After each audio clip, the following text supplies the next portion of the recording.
Okay, it's 6 o'clock. We'll call the study session to order on March 14, 2023, and we'll call the meeting to order by reciting the Pledge of Allegiance. Ready? Begin. I pledge allegiance to the flag of the United States of America and to the republic for which it stands, one nation, under God, indivisible, with liberty and justice for all. Okay. For the study session, are there any changes to the agenda? No changes. Communications for the study session? No communications for the study session. Okay. So we have one discussion item, which for tonight's study session, which is our regular data summit. And Dr. Finch, I'll turn the floor over to you. All right. So we will be sharing with you data that has been updated.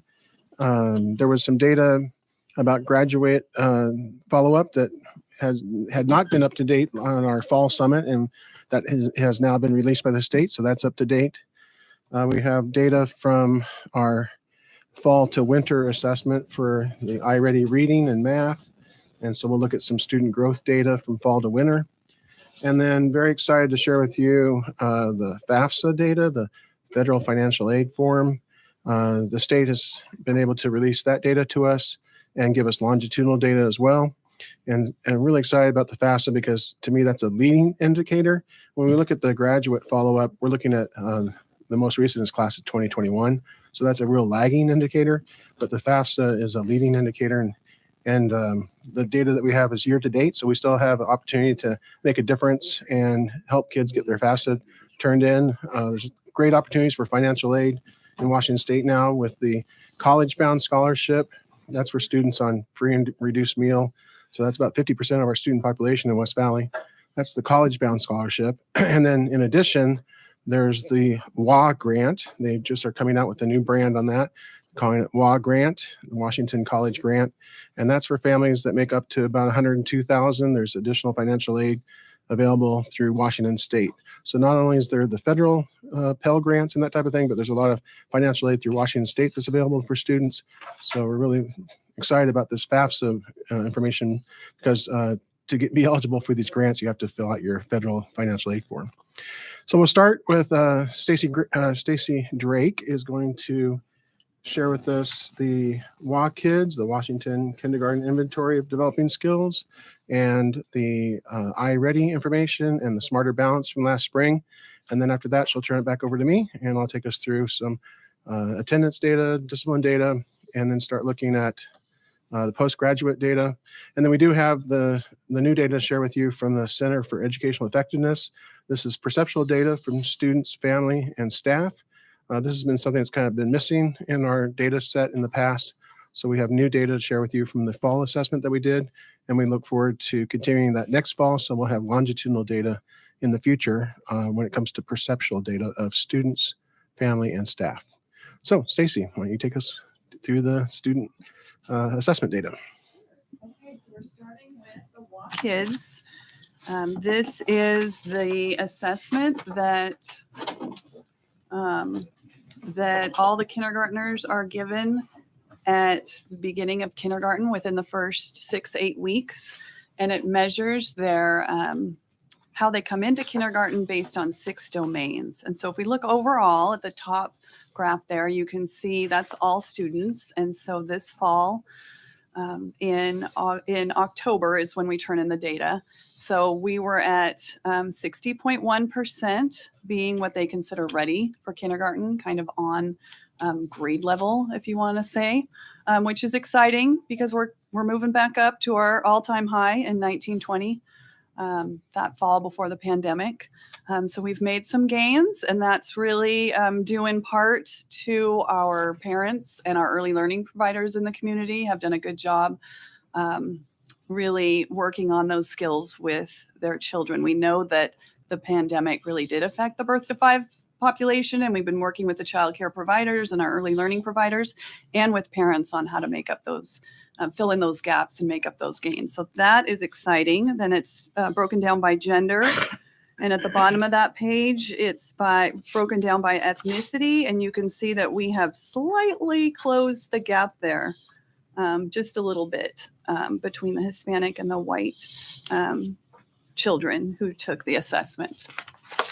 And then the next page shows you the domains and where we are as far as being ready or on grade level when kids come into kindergarten in those domains. And our West Valley students, our community is doing a great job getting kids prepared for school, especially in the physical domain.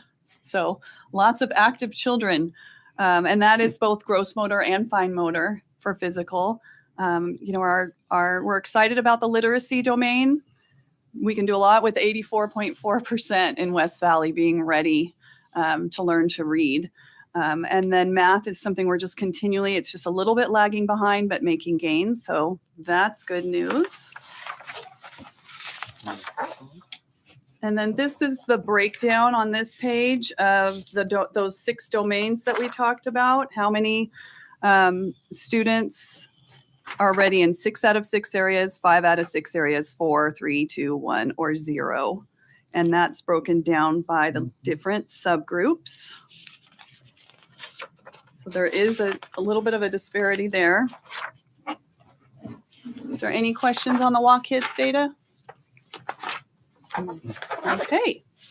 Then we're going to go into these are the spring scores. This just kind of shows you the result of that work. So working so closely with our early learning providers, parents, and caregivers, how that helps us at the end of kindergarten. And this shows the iReady end of last school year. So it just kind of shows you what we did with last year's data. Those kids that came in, how many of them stay right up there, high on grade level, right on track with their reading and math skills. This is actually just the reading skills. Stacy, would that be the same as the literacy marker? Yep. So 84.4 and then 84.4. So going back to Right. So the WA kids they come in at 84% of the students being at grade level in the fall in kinder, and then this is in the spring. Right. So that 84 is district wide, and then again the 84 like at a tandem, that would be Kind of keeping the kids right there. district wide. Right. So that okay. So it shows you how important it is for kids to come in ready. Oh yeah, no, 100%. I'm just making sure that I'm correlating that so on the page that is this one, that's the same, effectively the same measure as the one. It aligns with the same measure because we're talking about birth to 5. We're talking about like early literacy skills, the phonological awareness, rhyming, those kinds of things, awareness of print. Compared to actually reading, being able to sound out CVC words at the end of kinder, comprehend what you're reading, answer questions about a very, very short story that you've read.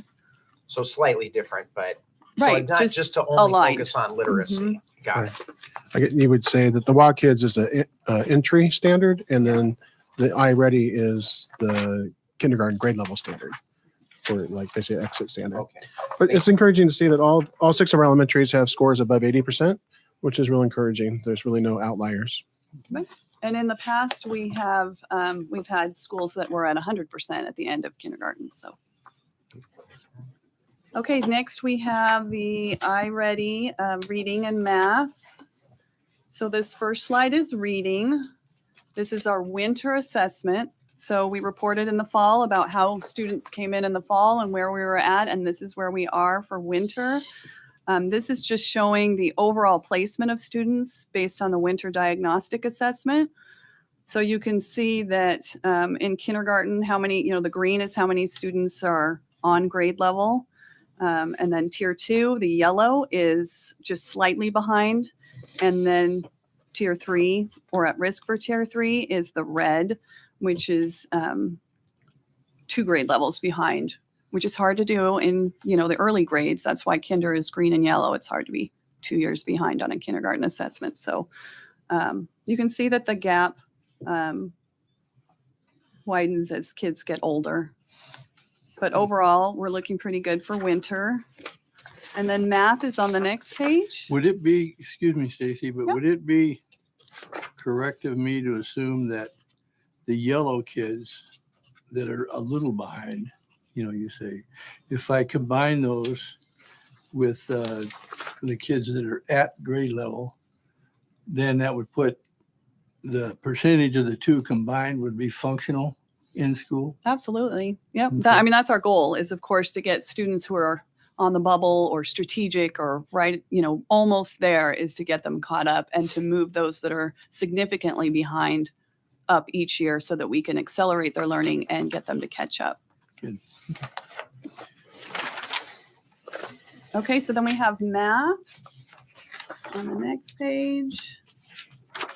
We have the domains of math on the right. Overall, so that this is very similar to the report that teachers get for their own class, so it can show where their class is a whole, but this is our whole school district. And you can see by each grade level where we are at winter. Math is an interesting assessment to do a diagnostic or a dipstick benchmark assessment because students are actually tested on things that maybe they haven't learned yet. So third grade may be tested on division when they haven't really gotten to that yet. So you'll see in a minute the scores may be a little bit delayed. With spring is always a better measure to look at for mathematics. My quick math, it looks like we missed about 10% of the kids on assessment on that math. We assessed 3574 out of 3894. So are we concerned that we missed 10% of our kids? No, because a couple things. There is a window. So if kids were absent during the window, they may not have been assessed. But also remember, this is the first year that we included all students in the Gen Ed class lists. So even students who are in our DLC program, self-contained special ed, they're all included on Gen Ed classrooms. And for some of them, it's not appropriate for them to take this assessment. But they're Gen Ed students first, so they're on class lists. But we do track that. We watch who's missing, who needs to take the assessment. They even have put a little flag in there if students rush through their assessment. We have the opportunity to retest them if that's appropriate. Okay, so then the next page is broken down by growth. We're really looking at diagnostic growth. So when students take the iReady assessment in the fall, they are given a number score based on how they enter that determines their level. And then they're given a diagnostic growth goal based on how they enter. So it's not necessarily true that we want any student who is 2 years behind. We don't expect them to catch up that year, but we expect their progress to be accelerated. So within a couple of years, they catch up. So it's called the annual typical growth goal, is what iReady gives each student based on how they enter.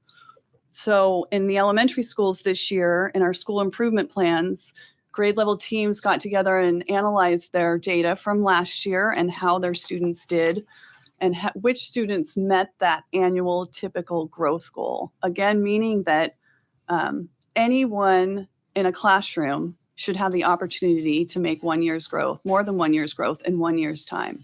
So if you entered as a student in the green, we say, or on grade level, we'd want you to make 1 year's growth, or above grade level, we would want you to make at least 1 year's growth. If you entered at a lower level, we'd want you to make even more than 1 year's growth because we want you to have an accelerated model and be able to catch up. So that's the score that iReady gives the students. And then what we did in the elementary schools is the teachers looked at those scores and then set goals for how their school did last year, the percentage of students that met that growth goal in reading and math. And then added to it for this year, set goals for the percentage of students that they wanted in the school to meet that goal. So you can see for a tandem, for example, their goal is 66%. That's based off what happened last year and the strategies they put in place in their school improvement plan this year to have more students make the goal. And they are at, Atanum is at 38. So they're halfway through the year. They're more than halfway to their goal. Right. So that wasn't true last year when they didn't set these goals. So having the teachers and the principal and the instructional coach work together on strategies has really been helpful this year. Apple Valley, they set their goal at 75% of the students meeting the goal by the end of the year, and there's already 39% of the students that have met the end of the year goal. So they're going to go way beyond. There's going to be students that make 2 years growth, 3 years growth. Cottonwood, they set their goal at 71, and halfway through the school year, they're at 38. Mountain View, 59 is the goal, and they were at 42. Summit View, 56 in reading. They want 56% of their students to meet their goal at the end of the year, and they're at 32%. And then Wide Hollow is just behind the goal. They set their goal at 68, and they're at 32% in reading. So that means that 32% of the students at Wide Hollow have already met their end of the year goal. And then in math, remember I said that in math, it's a little trickier because they're tested on things in the diagnostic assessment that they haven't learned yet. So they're not quite there at the halfway mark, but they're about 2/3 of the way through. So that orange bar is the goal that the teachers set in cooperation with their principal. And then there's strategies that each building has implemented based on those goals. So will the school improvement plans at each of the schools be a living document? They'll go back at the end of the year and going into the next school year and revise the goals. Yep. In fact, we've already had Wide Hollow, for example, added goals to their plan. You know, they say you never laminate your school improvement goal. You don't laminate it and put it on a shelf. It actually can change and evolve as you learn more, you know, trying out those strategies. But they actually added some goals around student discourse. And are mid-year. each of the grade levels at each of the schools, are they writing those goals to be put into the school improvement plan, or is there a team that's doing that? Grade level teams with the principal and the instructional coach. Okay. Mhm. Yep. Okay. So then the next page is the secondary data for reading and math at Winter.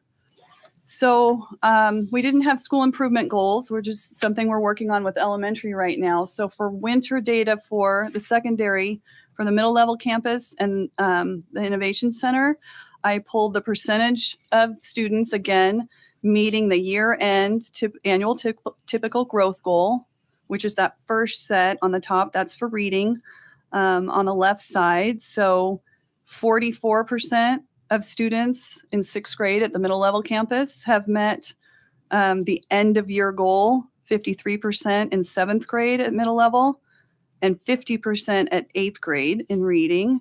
And then Innovation Center, 35% have already met their end of year goal halfway through the school year in 7th grade at the Innovation Center, and 58% of students at the Innovation Center in 8th grade have met their end of year goal.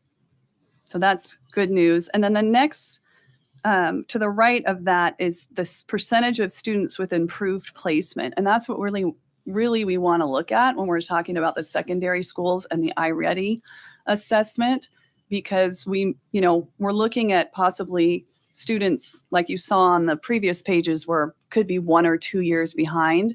And that acceleration model is what we really work towards so that we can have students move up a rubric, can move from 2 years behind to maybe 1 year behind, or maybe 1 year behind to being on grade level. So that's what those percentages are for reading there.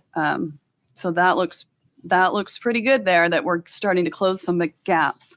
And then if you look underneath, that's the same data for math. I actually asked today some folks, like, why do you think 8th grade at middle level campus and an Innovation Center are doing so well in math? Like, that's really pretty exciting there.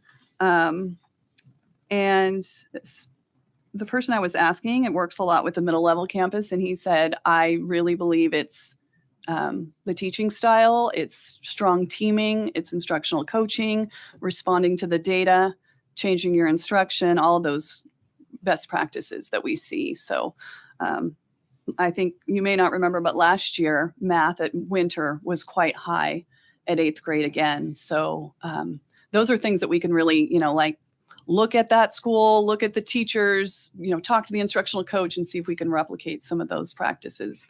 And I noticed in the data at the Innovation Center, there's a larger difference between 7th grade and 8th grade than there is at the middle level campus. Is there a reason why there? I'm just seeing. I mean, I could guess, but I don't have the exact reason. So I don't know.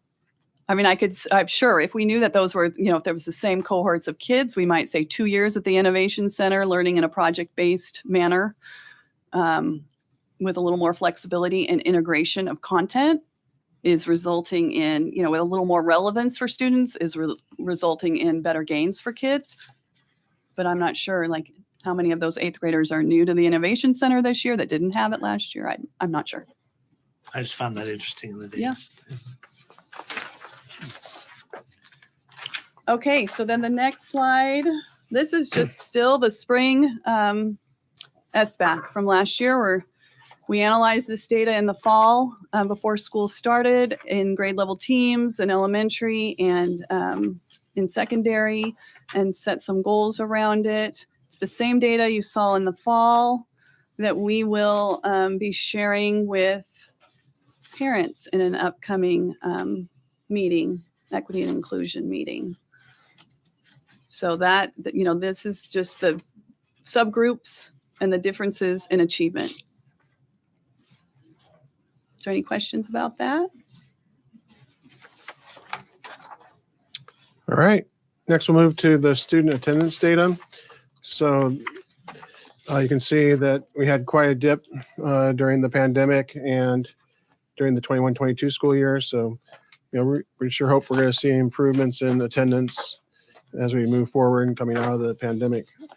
We still do have kids that are missing because of COVID. So I'm not sure we'll be able to get right back up to 90% like we were previously, but we hope to see improvement there. Student discipline data. This is the 2019-20 school year is new for the board. This was just posted to the OSPI website. And so our largest ethnic group is Hispanic. And so we want to compare the white to Hispanic, and we see that there's very small difference between the discipline rates.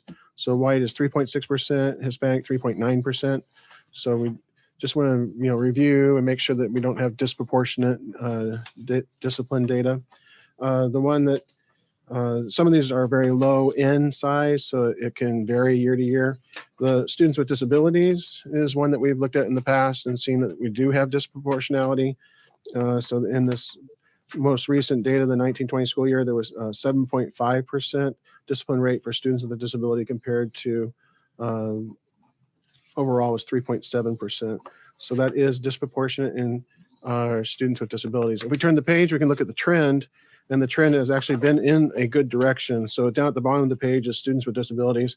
So in the 2016-17 school year, it was basically 10% of students with a disability were having discipline, and now that's down to 7.5%. So trend data is we are trending in the right direction, but we still don't want to see any disproportionality.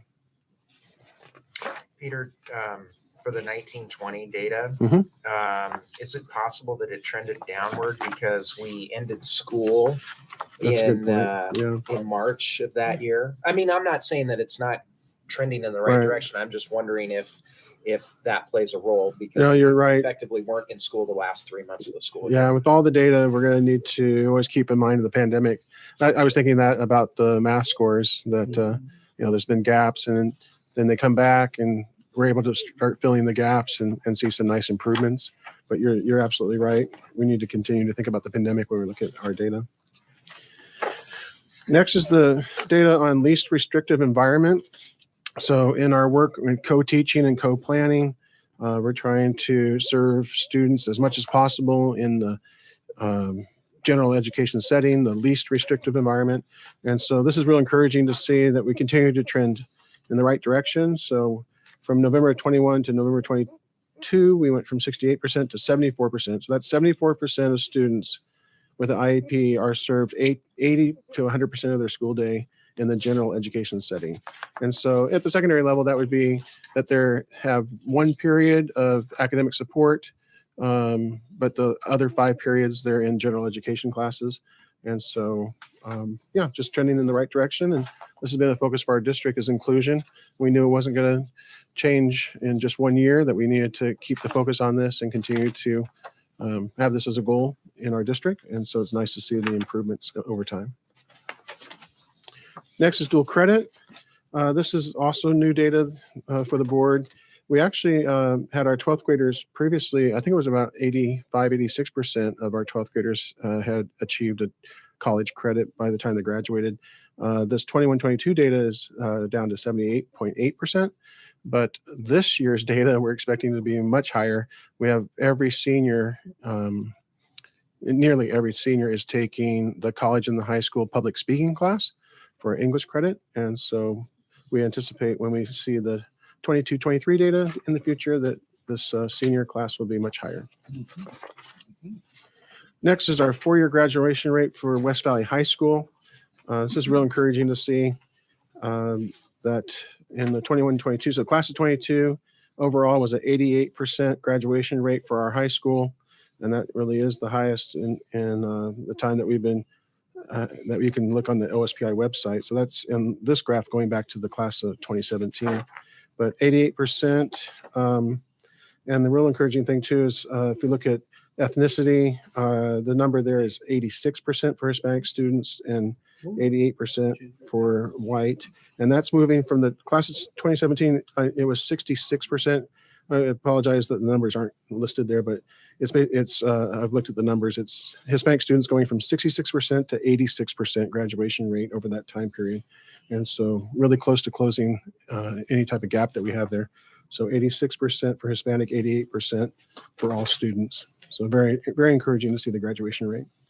I guess one note point is with the pandemic, there was the opportunity for the student, if they are having difficulties with their credits, there was a way that the principal could do some waiver of credits. But bottom line is that we'll continue to monitor this.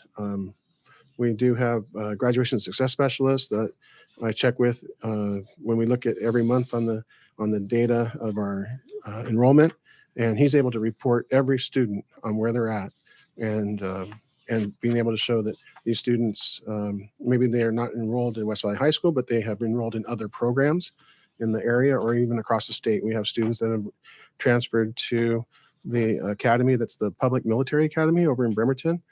So our graduation success specialist is able to track every student. Really, really happy about his work. Trend data, we I apologize, we don't have the percentages on there, but students with disability is also trending upwards, and as at really the highest. It was class of 2018 and class of 2022 are kind of the highest there.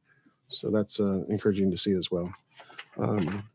Smaller N is like students with foster care. We're still, that isn't even displayed, but when we look at because it's suppressed by the low number, but still working with our students that are experiencing homelessness and foster care, students that are basically at high risk for not graduating. And so try and do as much as possible to provide support for those students. Military service, this is the same information we shared with you last time. I believe Mr. Jager had asked for this information, so we'll keep this in here and update it for this class of 2023. But class of 2022, there were 6 students from the class of 2022 that enrolled in military service after graduation. Next is our post-high school data. So this is new information for the board. It was released recently by the state. And even I think it's pretty recent data because there was a newspaper article that was just about this, how there's been a dip in students attending college during the pandemic. And so we saw a little bit of that dip as well. So we're right around 50% of students attending college and 50% not enrolling in college. And that breakdown, it's about 30% attending a 4-year college, 20% attending a 2-year or technical college, and then 50% not attending. And so I think that's just kind of the overview page. We can look at the next one is the focus on the pre-college course taking. So this is remedial classes, and we've seen a really big decline in the students required to take remedial. And I think we'll continue to see this decline because a lot of the placement now is being done by self-placement, I've noticed in some of the colleges. And in addition to that, we do have a large number of students taking our Financial Algebra 2 class, which counts as a college level class. So if you take that at West Valley High School, then you do not have to take remedial math. And in the past, math had been a very high area for need for remediation. And we're seeing these trends in the right direction. Less students needing remediation as they go to college. Next is the persistence and retention. So persistence is if the student had continued enrollment in any institution the second year after high school. Retention is if they continued enrollment in the same institution. So we can take a look. The persistence and retention. Persistence is about 72% for four-year college, and two-year college about the same. And then retained is 66% for the four-year college and 58% for two-year college. So the persistence is better than retention. So they've continued on in their higher ed, but maybe not at the same institution. And then next is the type of institution that our students are going to. So this is whether it's a public or private school within Washington or a public or private school out of state. That's the OOS is out of state. And so you can see we've had an increase in students going to private out of state. So I believe anecdotally I hear of a lot of students going to BYU in Utah. So I believe that's the private out of state. And then interesting to see the variations of the two-year enrollment. So it's really kind of up and down throughout the years. As I said previously, it's about 30% going to four-year college and 20% going to two-year college. Next page, where did post-secondary enrollees attend college in their first year? So you can see this is the actual institutions within Washington State. And the Central Washington University, we've seen an increase. And I predict that we'll probably see more of an increase as we look at our Ram to Wildcat. We had 100 students go up for field trip to Central in the fall. And we have just building more and more close relationships with Central Washington University. So it wouldn't surprise me if we see that to continue to trend upwards. Next page, percent of graduates enrolled in college during their first year after graduation. So, this is disaggregated by male and female. So we do have more young women attending four-year college than young men. And then we did see a dip in, so now this past year, or in 2021, there were more young men attending a two-year college than young women. Next, it's disaggregated by free and reduced meal program, I think is free and reduced meal and special education or non-special education. And so our students are eligible for free and reduced meal are less likely to go to college. So we'd like to make a difference in that. We don't want to have that be a predictor for students going to college, and especially just talking about the importance of doing a public information campaign about all the financial aid that's available through Washington State. So we're going to be working on that. Percent of graduates enrolled, and this is by ethnicity. So in a four-year college, 24% of Hispanic students went to four-year college, 33% white. For two-year college, 31% Hispanic went to two-year college, 25% white. And so again, we don't want that to be a predictor. And so continuing to work to have information about opportunities for our students and all the work that we do with field trips, career pathways, everything to give kids have a vision for the future. Next one's very interesting. It's based disaggregated by grade point average. And now we know we have the guaranteed admission for students if they have a 3.0 GPA or better and taking the college prereqs. They are guaranteed admission to most of our public institutions in Washington State, all except for the University of Washington, I believe. And so this partnership with Central is a great opportunity for kids. So of kids with a 3.0 average, 45% in that class of 2021 went on to a 4-year college, and 23% went on to a 2-year college. So with guaranteed admission and with the financial aid opportunities, we'd like to see that increase. Peter, relative to these Mhm. statistics, which are all this series of West Valley graduates and post high school, Uh-huh. is there value? I obviously there's value in West Valley centered numbers. Is there any value in how do we compare statewide in these Sure. various categories? Yeah, that's a good question. I mean, it's not, I mean, yes, this tells us some trends in West Valley, but it's hard. This is just my comment Right. than anything else. It's hard for me to be like, okay, well, that's interesting as it compares to West Valley, but, and again, not to totally play the compare game Mhm. with every other district in the state, but it would perhaps be Right. useful Are we to above know. state average? Are we where below are state we at in average? Sure. relationship to the rest of the state, or at least, I mean, even better would be similarly sized districts to the, similarly sized districts, similarly aligned free and reduced lunches, some of Right. would match up more statistically with us and our demographics. I just Yeah, those are good I questions. just wonder out loud about that. Yeah, we can find that data. It's, Yeah, we just need to ask the right questions, right? And we can find the data Sure. to get the answers. Next is that free application for federal student aid. This is new. The state has, when I say the state, it's actually the Washington Student Achievement Council. So that's the group that looks at higher ed in Washington State. And so the Washington Student Achievement Council has now put a data dashboard available where we can look at state averages and other districts. It's all public record for the FAFSA completion. So this is data that we really, it's good to have, and it's good to help us focus. It's trending in the wrong direction for West Valley. In the class of 2018, we had 64% of our students complete a FAFSA form. In the class of 2022, it was 54%. So that's trending in the wrong direction. And then class of 2023 is this year's graduating class, and that's year to date. So that number can change. And so we've been talking as a team, how can we make an impact on that and make the change so that we can have students understand that there is financial aid available, and therefore it's important to do your FAFSA form. So it's important not just to do the FAFSA form, but because there's a positive impact it can have for their financial aid. So we're going to be working on that, but it's great to be able to have this as available. And as I said at the introduction, this is a leading indicator. Everything we just looked at in the past is a lagging indicator, but this will be a leading indicator on if we can increase the number of students doing their FAFSA form and have them do an application, then they'll see that there is financial aid available, and so that barrier won't be there for them.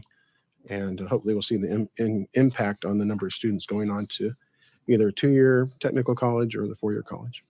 Having done the FAFSA report a few years ago, it was obvious that no matter what your income status was, if you filled out the darn form, you got some money. Yeah. No matter where you went, Yeah. you got money.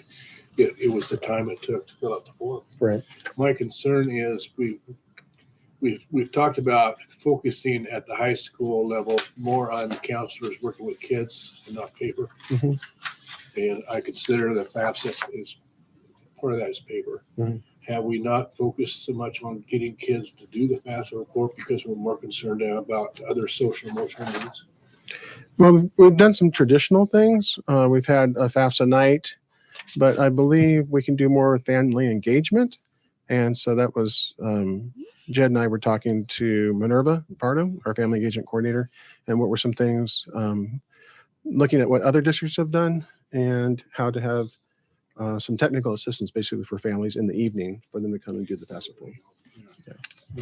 I see this FAFSA, and I'm not, I didn't use it, but I remember going through the similar process with both my kids when they graduated. And in respect to what Mr. Jager just said about if you were making a decent living and working hard, they didn't get any help. Yeah.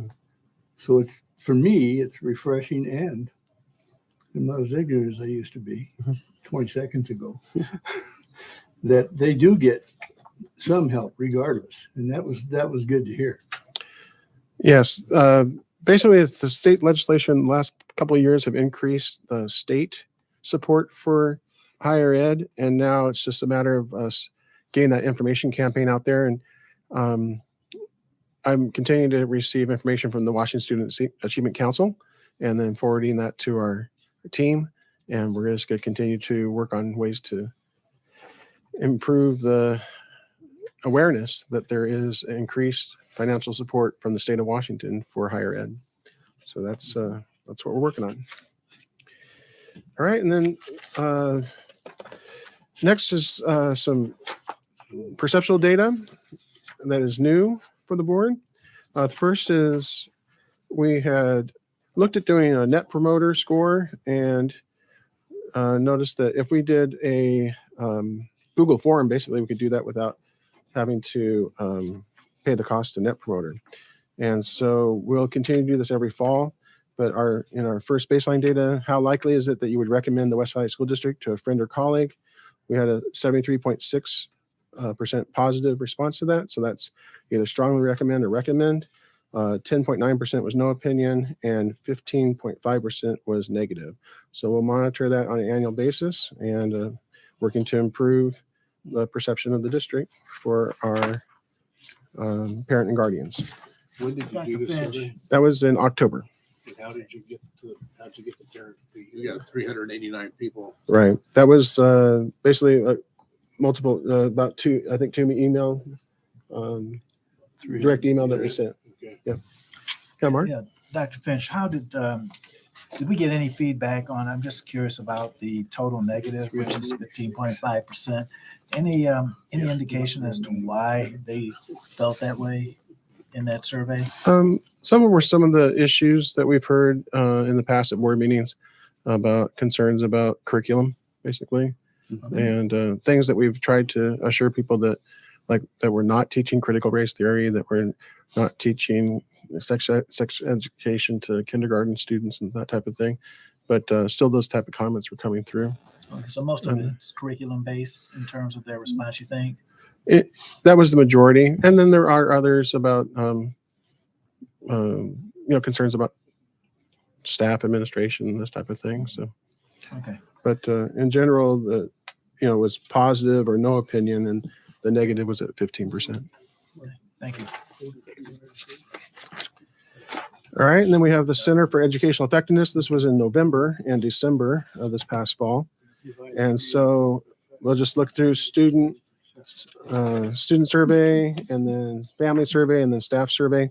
There's quite a wealth of information here, and each of the school administrators received a way to log in and look at the questions. So, we could probably have a whole binder, 100 pages of binder for the results of this. But just wanted to share with you kind of the top five and top five, bottom five for each of those areas that were surveyed. So the student survey, the top five, the highest is my teacher believes student learning is important. My teachers expect me to do my best. So those were very strong scores.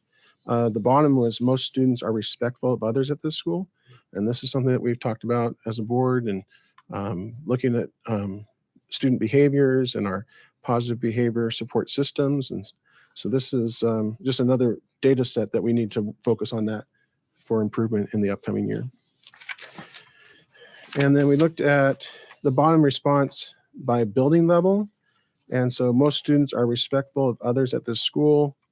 So a higher score at the elementary level, and then lower at the middle school and high school. And the multi-grade, which is our innovation center, because that's grades 7 through 12. And that's why it's listed as multi, but that's the innovation center. So the respect at the innovation center is higher than middle school, high school.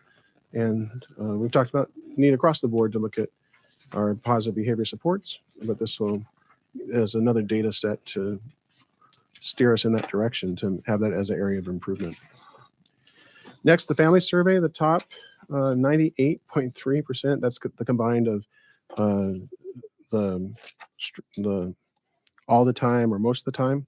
So that's that the communications I receive in the school are in a language I can understand. Adults in the school value and respect my racial and cultural identity. So very encouraging to see those such high scores there. And then the lowest was my student is challenged with rigorous course of study. So that was at 72%. The school communicates with me about my students' progress at 73%.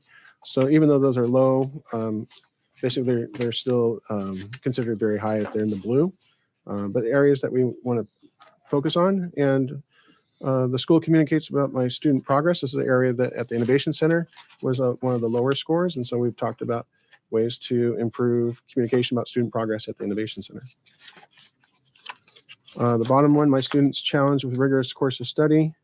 More agreement for parents at the elementary level, not as much agreement at the middle school and high school, and then a little bit back up on the Innovation Center.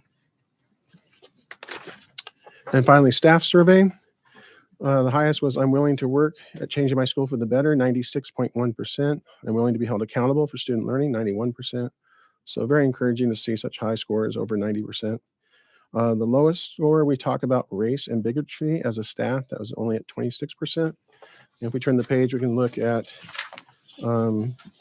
less talk about that at the elementary level, more talk at the middle school, less talk at the high school. And at the Innovation Center, it's basically some of the time or not frequently, but neither extreme all the time or none of the time. In my conversations with representatives from the Center for Educational Effectiveness, they have done a study of outlier districts that have high achievement of students across the board in all ethnicities. And they said that this is a correlate that as staff begin to have comfort talking about race and bigotry, they're able to address issues as a staff. And so this is an area that we need to work on as a district and improve our comfort in talking about race and bigotry as a staff. You know, if you go back a few pages Sure. to family top 5, bottom 5, Yes. and number 2, it says adults in this school value and respect my racial cultural identity. Yes. And 91% of the kids said yes to that. The family, yeah, 91% of the family said yes.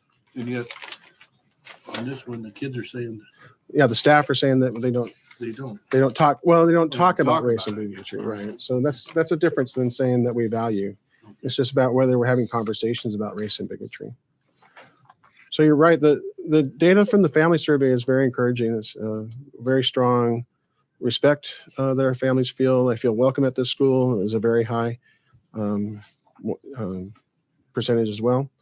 So yeah, lots of positives from the family survey. And then as a staff, just our comfort about talking about race and bigotry, we just need to improve our comfort about that. Are we afraid to be labeled woke if we start talking about? Yeah, I think it's just a very politicized issue, and I think that it's people are afraid to be talking about race and bigotry, and don't want to say the wrong thing and don't want to offend people. But if you look back at our achievement level, if you disaggregate achievement by our largest ethnic group, which is Hispanic, we continue to have differences in achievement between white and Hispanic students. And so I believe the more comfort we have about talking about ways to address the needs of all of our students and how to have ethnicity not be a predictor for outcomes, then we're going to be able to tackle that achievement gap. So that's basically we've talked as an admin team. How do we do that, and how do we provide training for our leadership so that they feel comfortable leading that work? So these are all things that we have work to do. So I think it's going to be a focus. Yeah, we continue to provide professional development with after school seminars, and have had that a focus this year.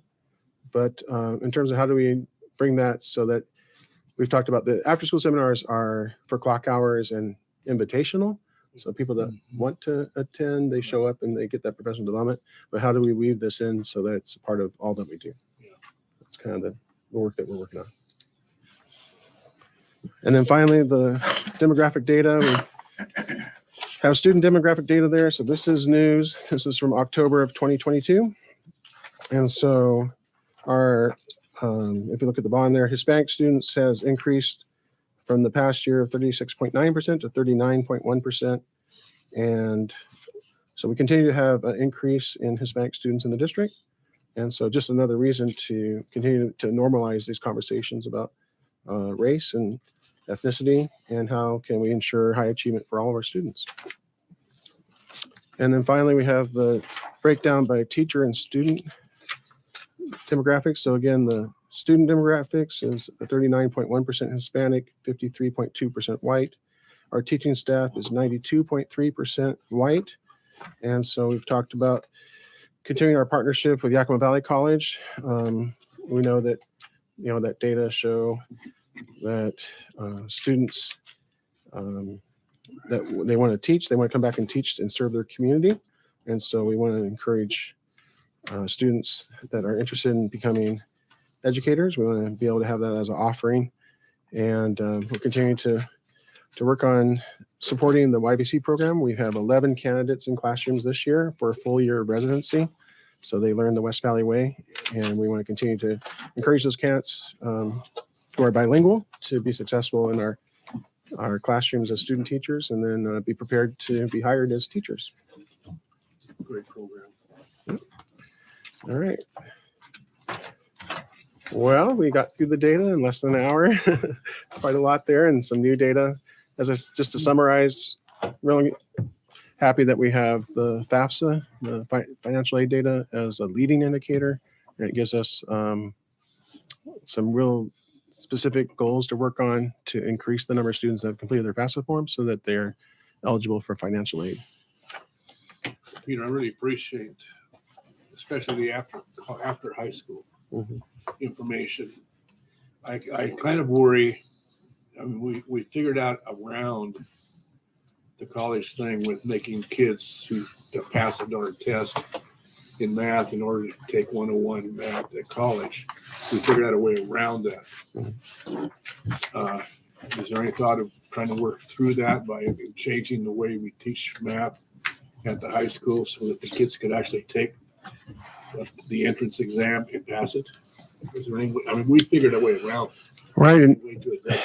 yeah, and that, I guess I forgot to share that we are doing the AccuPlacer test on campus. So we're giving students an opportunity to see where are they at in relation to that college level, college entrance standard.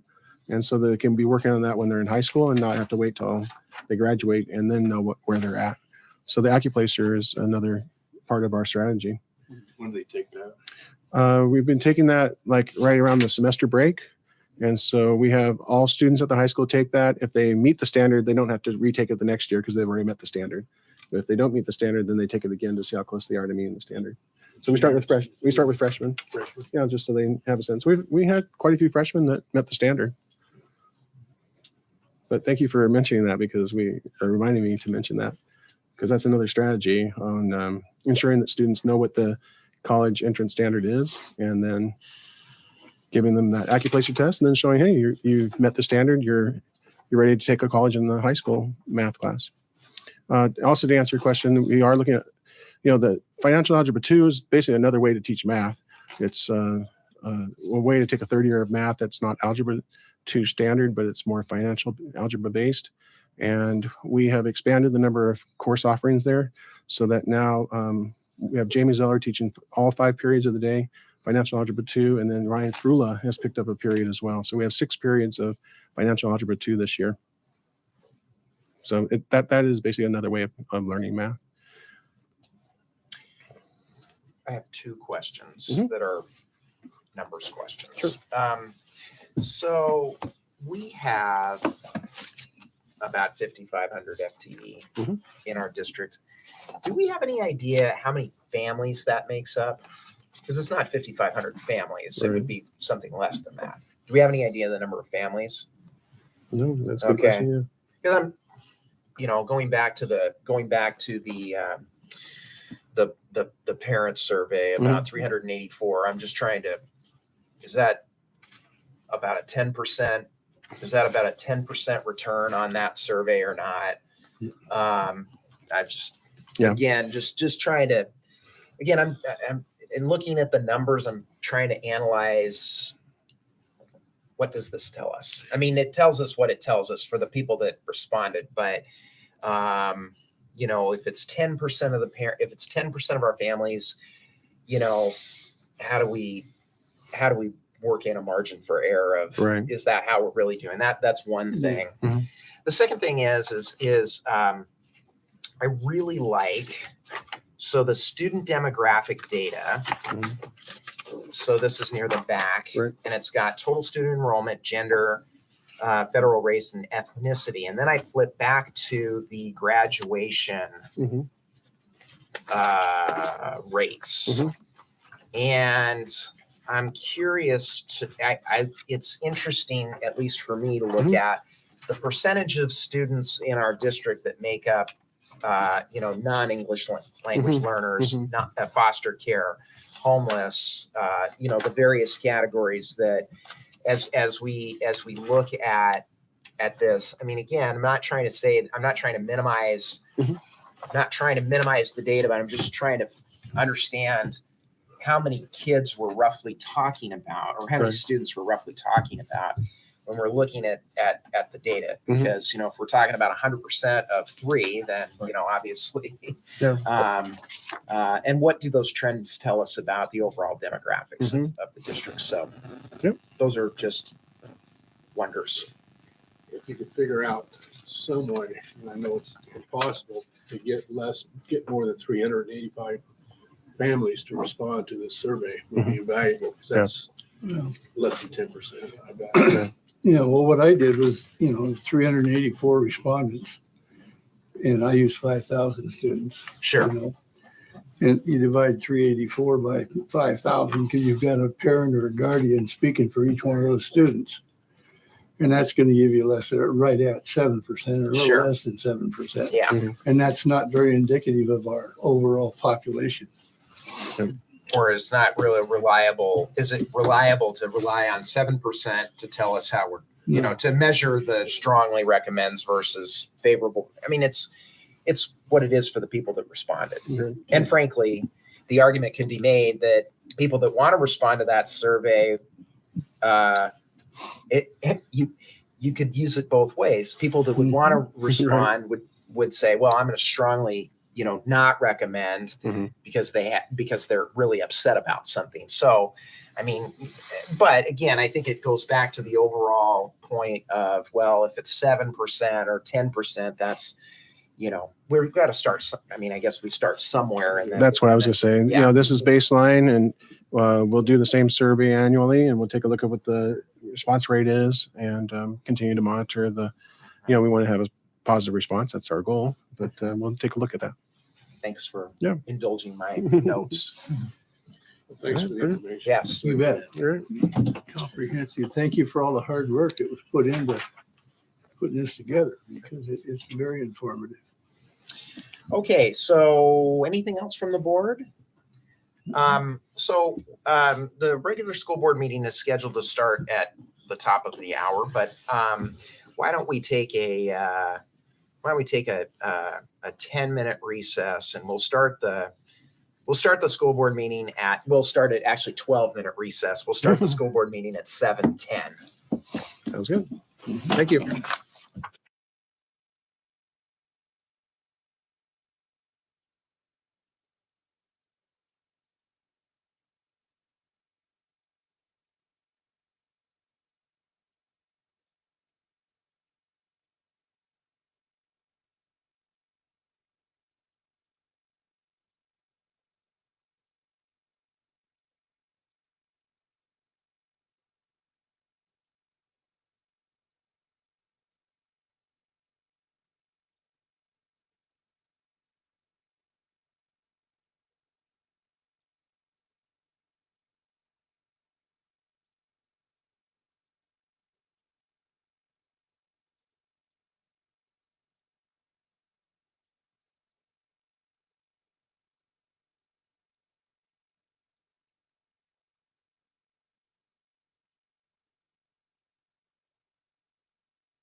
me for starting early or late 5 minutes as opposed to 10. So I'll call the regular portion of the school board meeting to order on Tuesday, March 14th at 7:05.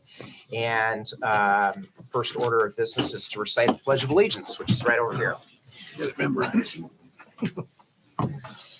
Ready? Begin. I pledge allegiance to the flag of the United States of America and to the republic for which it stands, one nation under God, indivisible, with liberty and justice for all. Thank you.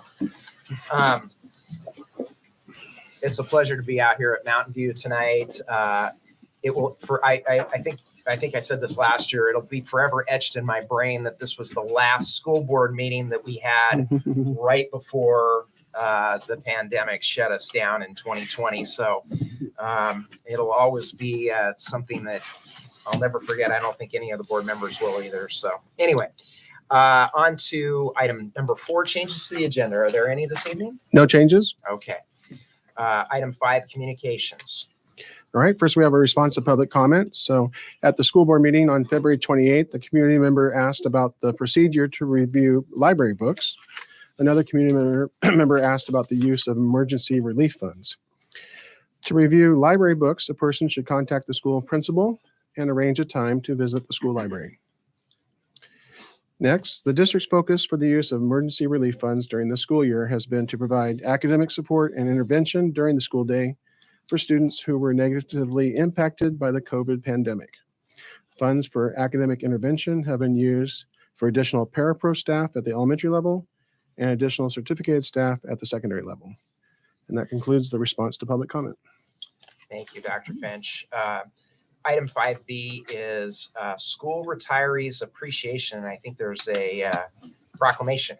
Yes, we have a proclamation from Governor Jay Inslee, and we have Mountain View student Rose Hansen, a 5th grader, who's going to read the proclamation for us. So Rose, they're all yours.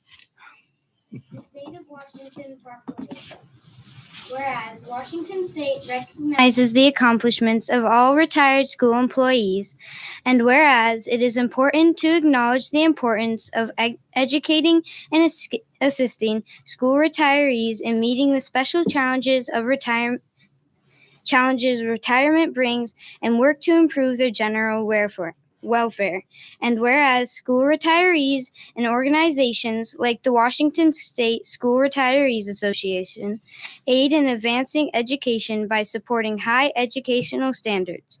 And whereas school retiree organizations such as the WSSRA, promote group and individual involvement in charitable projects and activities. Sponsors, retired educators are encouraged to remain active in the education profession through volunteer activities associated with learning.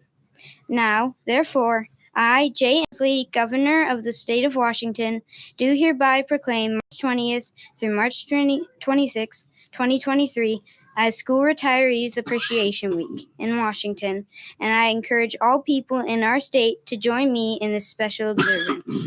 And we have some retired educators in the audience this evening. So Rose, thank you. Let's give her a hand and give our retirees a hand.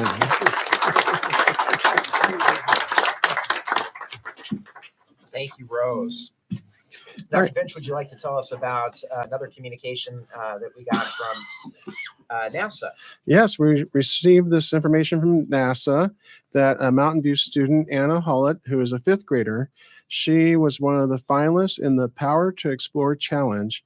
She was one of 15 finalists for her grade band in the entire United States, 1 out of 15. And the grade band is grades 5 through 8. So she was competing against 8th graders.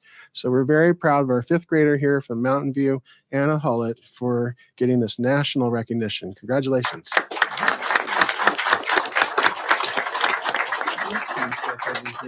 All right. She's not here tonight. That's okay.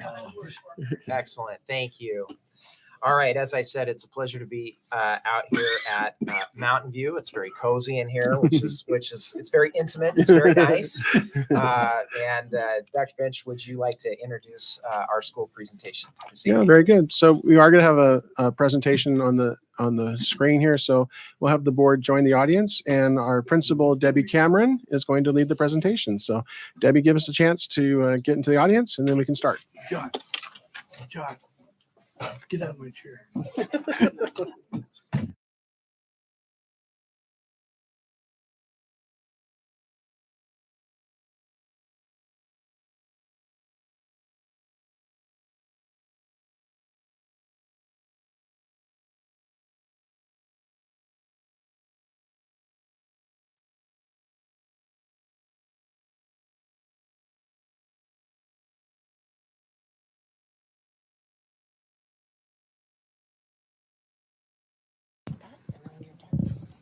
Perfect. You got it. Good. Okay. Excellent. Am I on? Okay. Great. Well, welcome to our cozy little school, as you put it. We love it here. Our fourth and kindergarten teachers have worked really hard on this presentation tonight. In fact, I received emails over the weekend. I got video to look at. I'm finally like, just enjoy your weekend. Just take some time to enjoy the weekend.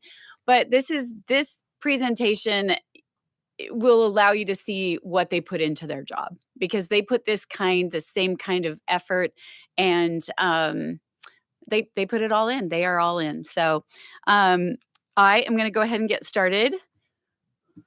I hope. There we go. Oh, no, back. Okay. I got a little click happy. Sorry.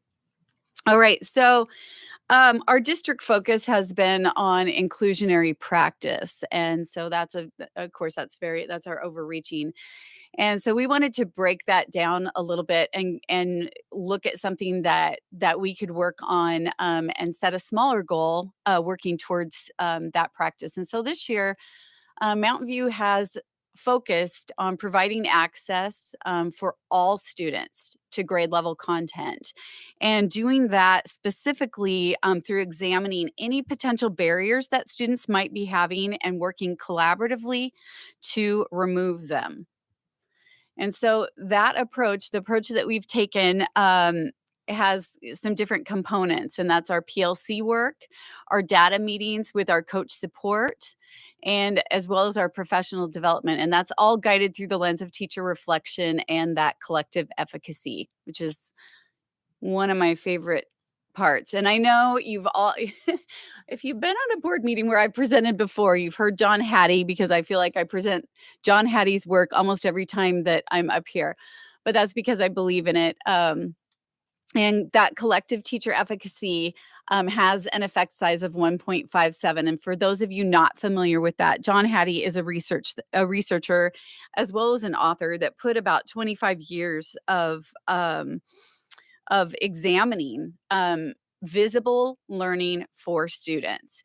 And he did more than 100,000 studies involving 300 million plus students. And so he really looked at what are the things that really make a difference in terms of student improvement. And so this collective teacher efficacy, which is where, we focus our work as we're removing barriers, and as we are making sure that students have access to content, that has a really large effect size. So with that being said, I'm going to introduce the fourth grade team who put a lot of time into this. And we have Sherry Grange and Rhonda Hutton. Hello there. Good evening. I am Sherry Grange, fourth grade teacher here, and this is Rhonda. Hello. Hello.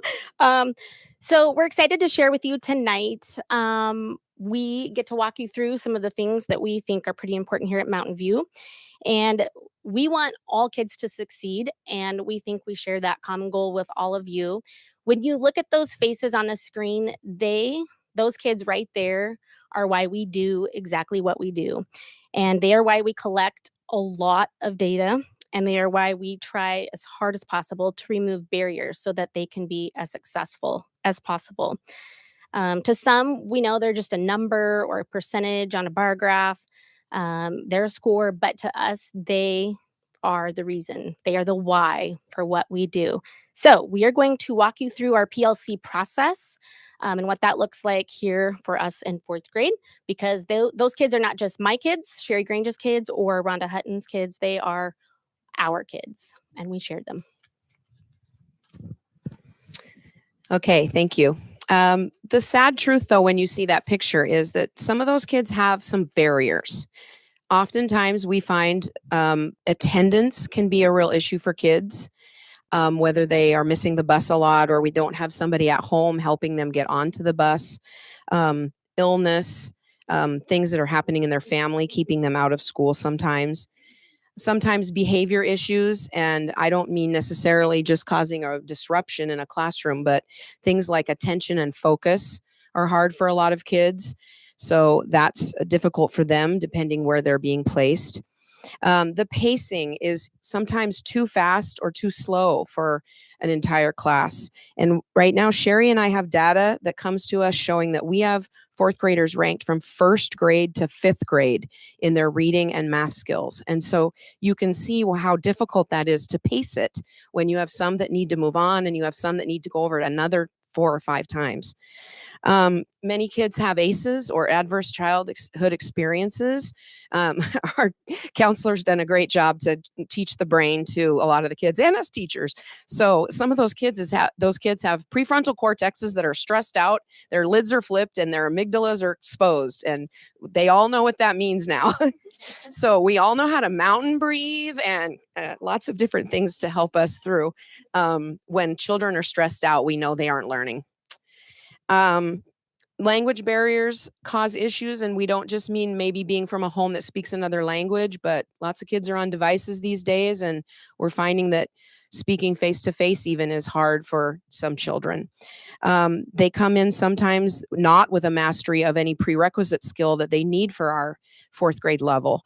And then again, we know when they walk in our door that some of them have low iReady and SBAC scores. And so we have to prepare for that. Tonight, we just want you to see that our process is trying its best to alleviate those barriers that you see. We use the data and we give them what they need so that they can access core in all of what you're going to see. So in order for our PLC to work, we have to constantly pour over data. And what you see on the screen is just one example. And if you want to look back at Mrs. Hutton back here, this is what it would look like if you print it out. And in our one tab of a 10-tab spreadsheet. And these are just our math data points that we're using and we'll share with you this evening. But when kids come to us in 4th grade, we already have a lot of data points from 3rd grade. We have their Smarter Balance scores. We have their iReady data from end of the year. And then as soon as we start fall 4th grade, we have family engagement conferences. We get tons of information from those. We get our own diagnostics in 4th grade from the beginning of the year. And we have IEP data to look over. We have EL data, identified highly capable kids. We just have a plethora of information. And so we put it in a data sheet and we start to analyze it and look it over. And we think, okay, so now what? What do we do with all of these points? And we know that we have to plan meaningful instruction. And that's what we want to share. We want all kids to make growth. So with that prior data, we begin to plan our year and the daily grind. And what you see there on the left is some things that we as teacher leaders have received through our training with Russ Hill about PLCing. And his main 4 focus questions are what you see then to the right, how Sherry and I have designed using our 4 quadrants there, kind of when we analyze our data. And we go over the common assessments that we are using in our room. So even though I did say that we have kids who are at 1st up to 5th level, we are using a common assessment to see how they're doing at our core standards. And then we use those results to continue on with some kids or move kids on.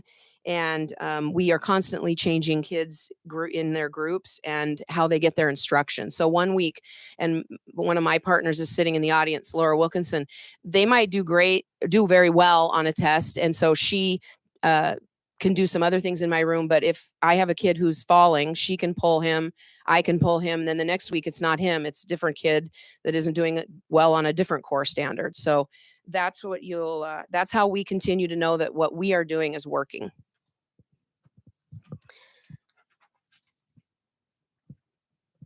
This slide that you will see here shows how we are planning together through our PLC process and other ways too. But we are planning the same content, same core. We're getting the Common Core State Standards for 4th grade. We're planning using the same target, same language, same criteria. And we use the same 4th grade assessment to measure growth. And what I want you to notice is on the left-hand side in the room that I'm teaching math, kids are shown strategies. That's an example of a multiplication strategy chart. And we break it down by the steps, and they are creating their own chart as well that they are referencing all the time, every day. And on Rhonda's side, on the right-hand side, her kids are also using those same strategies, but they can often put it in the book one time and they can then just have that repetition and practice, and they don't have to often go back and view that. Whereas my students need that and are using it every day. So same content, same core, and we want you to know that we're teaching the same content, but our delivery is different. This is just This is just a snapshot of how we group and move our kids. We have 46 students between the two of us, and we often beg for people to send us a parapro. We do get 1.5 paras that come to us and help us, and they're amazing. We've also added 30 minutes to our math block, and so now we are teaching for 90. All students are getting access to core. But again, they're being challenged at their own level. And when kids are not meeting that standard, we're trying our best to get every one of them with some more one-on-one or some small group additional instruction.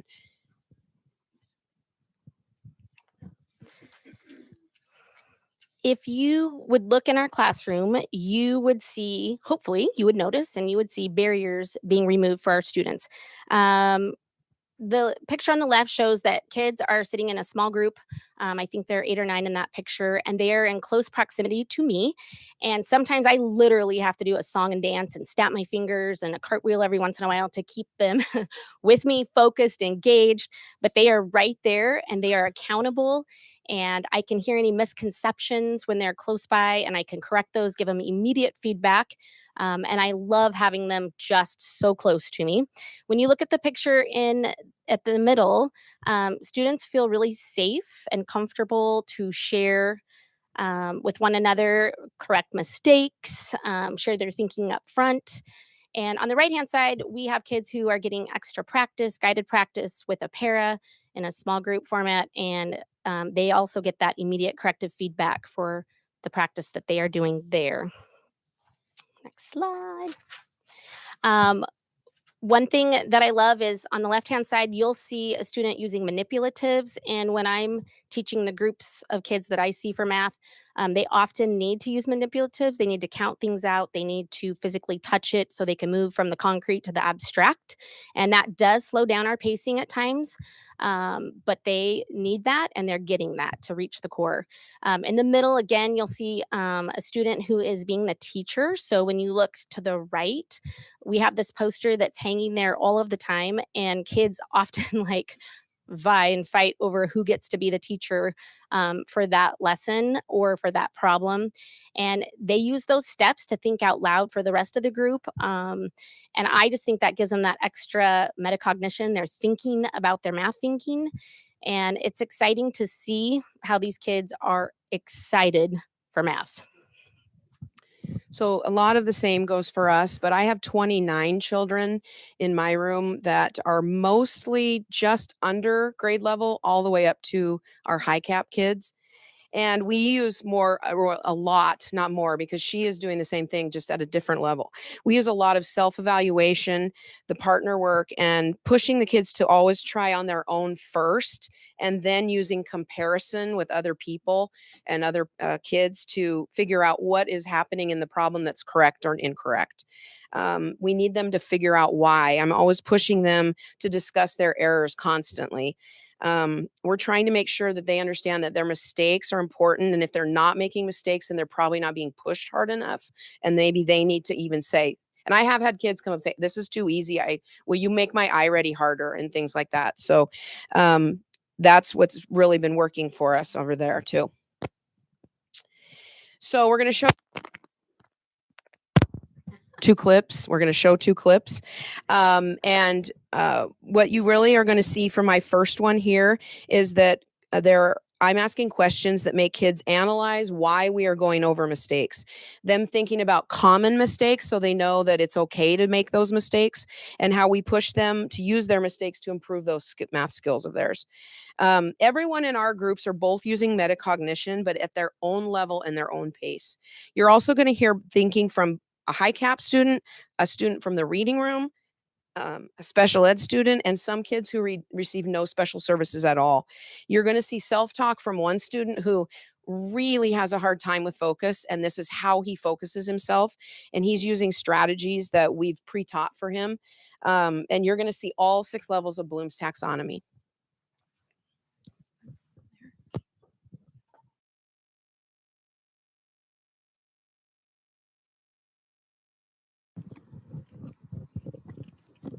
Why does Mrs. Hutton make us go over our mistakes? Miss Hutton makes us go over our mistakes because when the mistakes that we learn, we know what to do next time. Okay, so you know what to do next time. Okay, guys, I want you to look up there at the board. This is one of the math problems on our last quiz that we all really had a hard time with. Okay, I put up there an incorrect answer. This is not the correct answer. All right, so I want you to think about it, assuming that you probably didn't get this one right. I want you to look at it for a second. You can talk to each other if you want to work it out, but I want a volunteer that's going to come up and show us what's wrong and how to do it correctly. 17 more times? 17. When you have 17, are you done? No, Why? because 17 is too big to be the remainder because 5 under 17. Okay, So you can make another group. at least one. Yeah. Okay, keep going. And then like 1 right here. And that's 3 left. And then 5, remainder 3.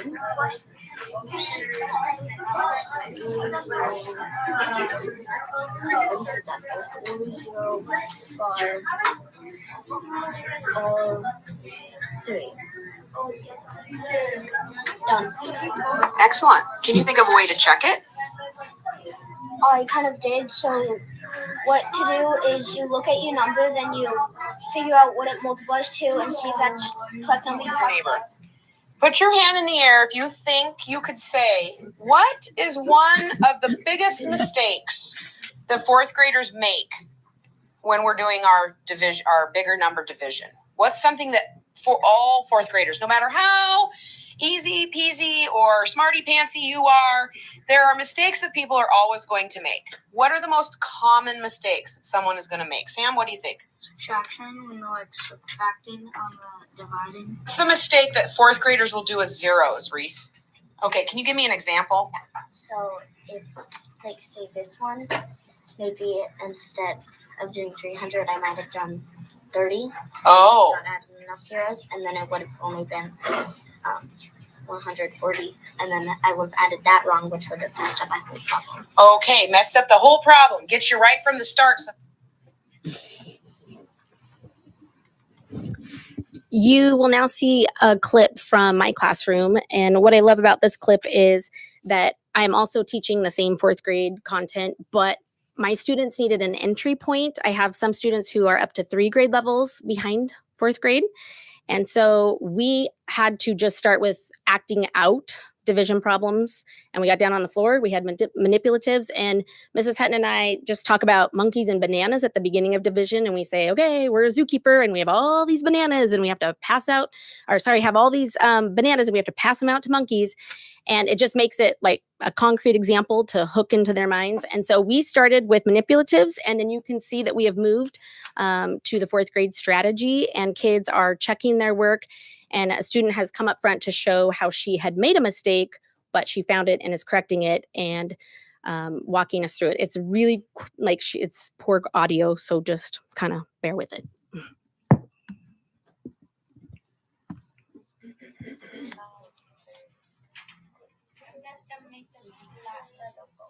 Okay, 56 bananas and 3 monkeys. What do you do with that? Equal.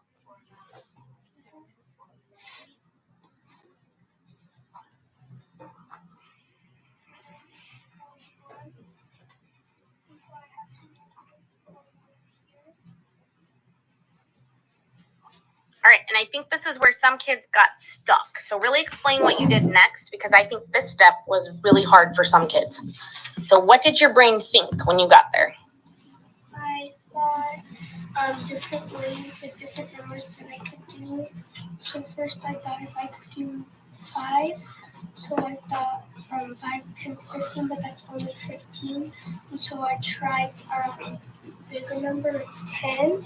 So I did 5, 10, 20, 30, and then if I did 10, because that was the closest. And we've learned that working with 10s are nice, easy packages to work with. 10s are easy numbers to work with.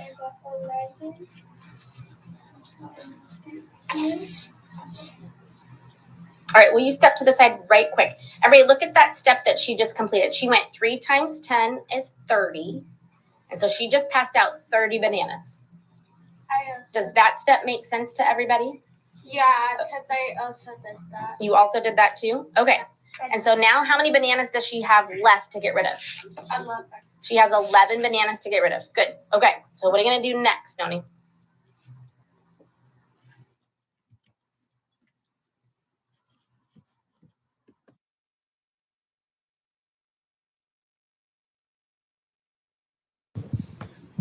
Okay, so that is our 4th grade presentation. And I just want to kind of wrap it up with, we talked a little bit about, is it on? Okay. We talked a little bit about removing barriers, and this is just one snapshot. Of course, we have a lot of data, as you saw, but this is the iReady growth report from last year. So this looked at the growth from fall of 2021 to the spring of 2022. And the thing I like about this report is it breaks up all the different levels of students, and it shows the growth at above grade level, on grade level, as well as 1 grade level, all the way to 3 or more grade levels below.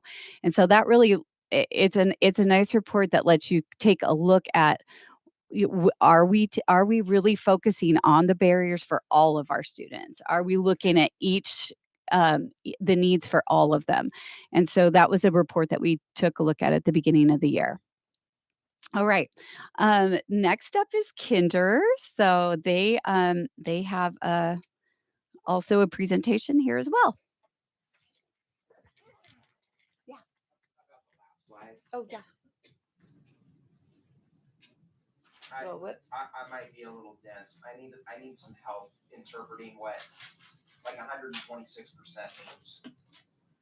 So I apologize.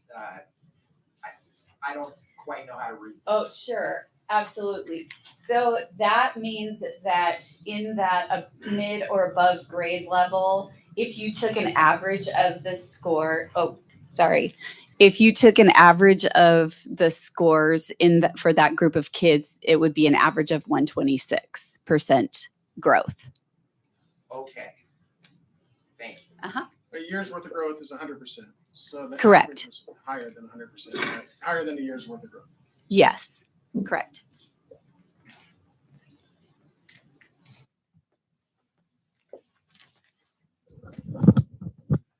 Hello, my name is Brooke Woodward. I am one of the kindergarten teachers. And I'm Amber Caffrey. And we're just going to go over kind of how we get to where we are with our kids and all of the work that we put into it. So at the very beginning of the year, Amber and I do kinder screening before kids are even in our building. We start to do screening to see where they're at, because we have kids coming in with preschool background or not at all having preschool before. So we like to see kind of where they're at, and we use that data to make our classrooms. And then when we have our classrooms together, then we do our diagnostic testing with iReady. So we have a snapshot of what they know before they even take the diagnostic. And then we have iReady to help us plan out and group our children.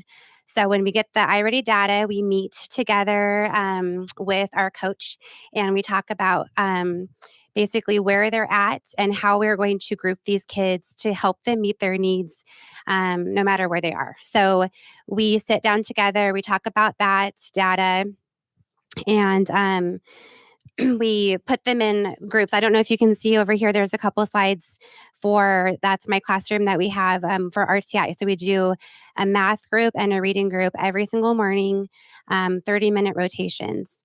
Actually, they're 15-minute rotations, but we do a whole hour. So we do 30 minutes of math and then 30 minutes of reading, where they're going to different groups with para support and teacher support in our classroom.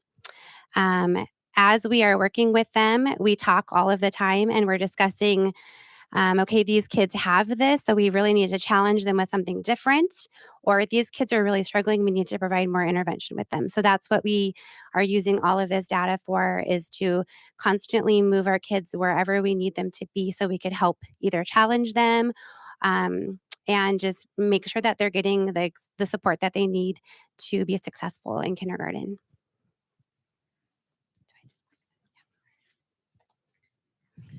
Okay, so now after that, I'm going to talk about what the next step is there. So we get together our materials for our ELA and our math groups.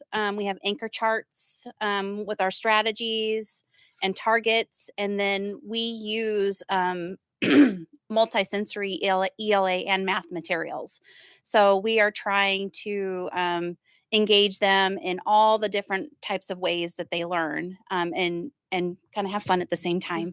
So so one of the things that we kind of wanted to focus on, just to pinpoint just one thing that we do from beginning to end, is with math. So one of our well, I guess I can talk about that on the next slide, but this is just an example of some of the materials that we use each week, and they change each week, and we differentiate so that when we have different groups coming through, we have something there that meets the learning level of each group. Okay.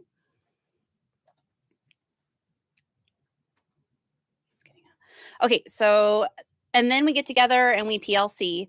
So we take a look and we talk about, okay, so for example, we look at the data and then we decide what standard do we want to focus on. And so, for example, addition to 10 is a standard in kindergarten. So some of the process that goes into that, we talk with first grade teachers. What is that when they come at the beginning of the year? What does addition look like in the first grade? What should they be able to do when they get there? What kind of materials and manipulatives and language do you use? And then we adjust the materials as needed. Like I said before, we differentiate depending on, just what the range of skill level is, and then adjust the groups as needed. And then we implement it. We add the strategies that we want them to know, and then we talk about how will we know that they've got it. So, and in this example, so up at the top, some of our assessments. So one of the things we wanted the kids to be able to do, we knew that they were able to add and subtract within 10 if they could use, 2 or 3 of the strategies that we gave them that were on the slide before. And then this is just a picture of us working in our small groups. And as Sherry had mentioned before, this is amazing because they're in close proximity. We're hearing everything they're saying. We're hearing the misconceptions. So that's how I like it too. I feel like that is a big, a bit where, yeah, that's just alleviating a barrier there, because kindergarten is best in small groups as far as I'm concerned. Small doses. Okay, so, and I think that is our last slide. Oh, and now it's Debbie's turn. Thank you. And again, this is just a snapshot of some kindergarten iReady growth. And so the light blue is our iReady growth report from fall to winter last year, 2021, 2022, in both math and reading. And then the darker, so this year we added a couple things. We added we're pushing in our staff, including our coach and our para staff, into both classrooms and doing both math and reading rotations, as well as we did add some Orton Gillingham training as well. And so the data that in the dark blue is also fall to winter this year, granted different students, but we're seeing some really good growth as from our fall to winter this year.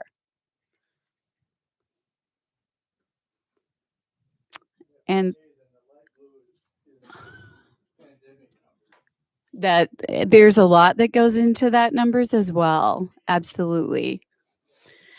And then just to kind of wrap things up, our professional development is another piece. And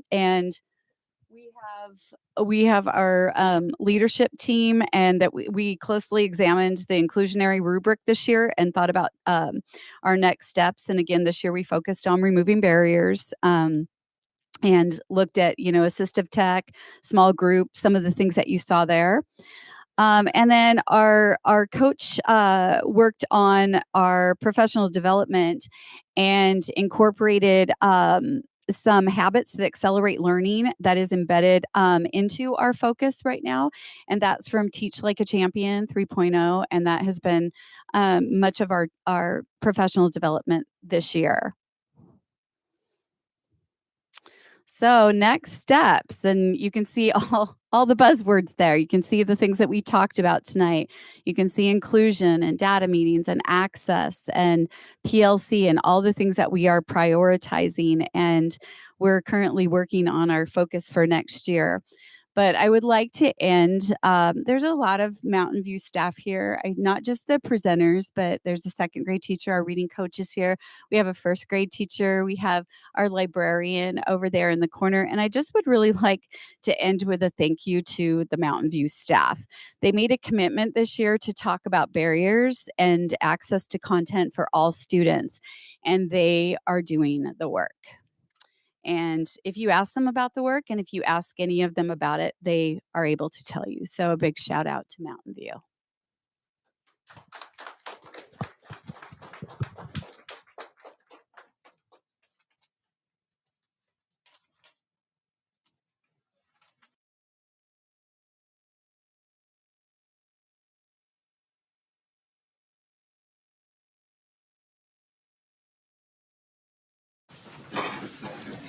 Okay, thank you.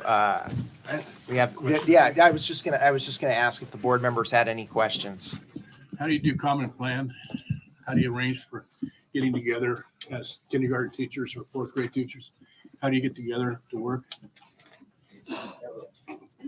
So there is some common plan that we have set aside. And of course, we're always looking for more of that, right? And then we also have 2 different PLC times during the month as well. Okay. My second question, first grade, you teach math for an hour, or fourth grade, math an hour and reading for an hour. I thought I heard kindergarten say half hour for each.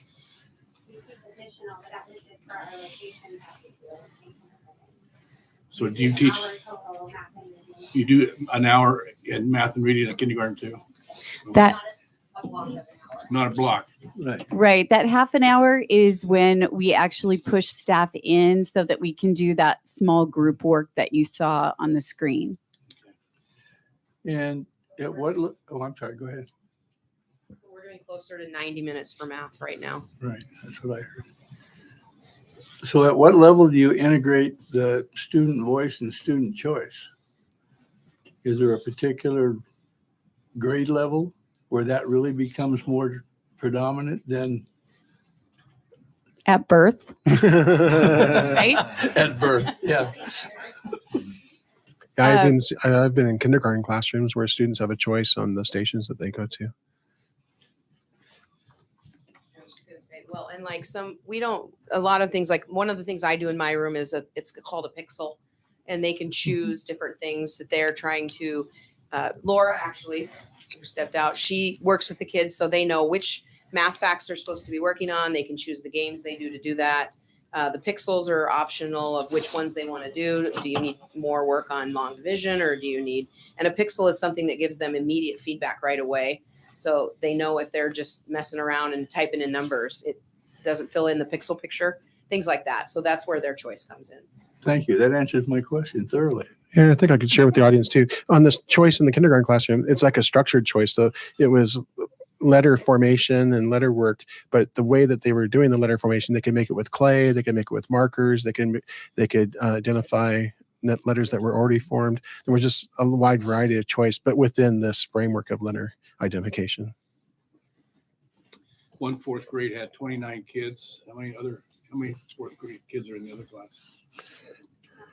We have 46 total fourth graders, but the way that we group them based on our data, Rhonda takes a group of 29 and I take a group of 18. No, you're 28 and I'm 18.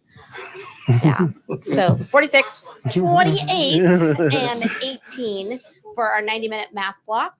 And they're moving through rotation. So they're all getting core, they're all getting their online time, and they're getting practice. And as the year progresses, does the group of 29, because of their average or above average, they start higher than the year group, right? As the year progresses, do they get farther in skills, or do they both get the same skills throughout the year? Well, they get the same skills. And like we said, and some of the data shows, we're not necessarily guaranteeing that every child in Sherry's room is necessarily going to pass every fourth grade standard, but they're getting that core. And then the growth numbers show that whatever they were at, it's sometimes over 100%. So I hope that answers. They get to experience the same learning. They do experience the exact same core, but then sometimes they are getting different interventions with that. Okay. So you're highly capable. Like our color graph really shows too, like we know at the beginning what they came in with. And so we have got to watch when we're watching those colors move around. Like I have a lot of blues and greens, which is great. But as soon as I see a yellow slip in there, that's when I know too that, okay, something's going on with this kid. And now, this one shows a lot. We had like 6 or 7 reds at the bottom, but only 2 right now. And the average of all their quizzes are still red. So things like that, we're just constantly just trying to. So you're highly capable. I'm sorry, Sherry. Oh, I was just going to say, we focus on growth. So wherever they start, we're moving them forward. So the chart that Debbie kind of explained that showed their annual growth, kids in all of those categories. So even if they are 3 grade levels behind, they should be making growth. They should be making at least a year's growth. And really, we need to stretch them and push them even further to grow rapidly, to have a hope of catching up or getting closer to their grade level. So I would say that our focus is on all kids moving forward. So if they already are at benchmark, we're pushing them. We're trying to keep them at benchmark and move them forward because they are learning new content. So they aren't just staying the same. So if I saw those numbers right when we were out there, then the group that was, like 3 grades or whatever below, I think it was 113%. So it would put them at, 30% or whatever into the 1 grade below, or 1.5. That's our hope. Our hope. I mean, we're trying. That's what the numbers were saying there. I don't know. Yeah. Yeah. So, and I think I heard Mrs. Hutton say that the kids that, I remember between Pixel and what the other was, but they can go pick things to challenge themselves. Yeah, and they actually to where they can advance more rapidly, more Or sometimes what I do is I pull them and I show them a 4th grade standard that's coming closer to the end of the year. I don't jump up to 5th yet because they haven't finished all of 4th, but we go ahead. Like right now I'm introducing, even though we've been doing a lot of long division right now, I've been doing angles and stuff with a lot of the other kids because that's coming. And then the other thing that some of them in my last year, that little Rose that was sitting in here, we had her on 6th and 7th stuff because she's, woo. But they also get to leave and they go with Mrs. DeVette for another challenge group out of that 90 that are specifically our high caps. Oh, good. So. Okay. Thank you. Do you have the same kids all year long, or do they vacillate between you? Yeah, and so it is funny though that there's some of my students that they don't have me for math at all though, and then that's where we say there are kids, right? Because like we went on a field trip today and we got all mixed up, but my kids and her kids, they all know we aren't. Mrs. Hutton says it or Mrs. Grange says it. That's their teacher. So. But also to your point, if they start with me, they don't just stay with me the whole year. We look at that data all the time, like I wouldn't say every day, but we are constantly like, oh my gosh, look at what this kid did. I think they need to be challenged. I think they need to move up. And I'm getting a little too excited over here. And so we're constantly regrouping and regrouping and regrouping. So they aren't always just in one spot, but they hang out there for a while. But within my room, I'm regrouping constantly. She's regrouping, and then we're moving kids. It's fluid. So are you more the tier 2 intervention type? Definitely. Teacher. Okay. They're all getting core, right. But our pacing is a little bit different. My delivery looks different than Rhonda's, but they all are getting exposed to the 4th grade core. It just looks a little bit different. And those kids that are tier 3, how do you work with those kids during this time? So they are also in my room, and then they get a little bit of time with Miss Kelson, our SPED teacher, where they're getting another like an intervention, and they're working on their goals and skills at their ability level, but they're still getting exposed to 4th grade core and expected to be able to understand 4th grade core too. So we're trying. Any other questions? Those are good questions. Yeah, good questions. Well, thank you again. I think there are no more questions. So thank you very much again for having us this evening. Yeah, thank you.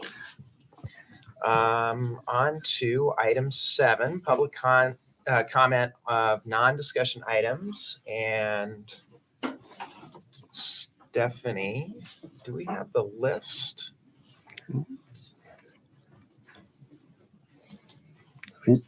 On the list right there. So. Oh, the list is right there. Yeah, so go ahead. The microphone's there, and thank you. That's good. De Los Santos? Is that? Yes. Okay. The microphone is there.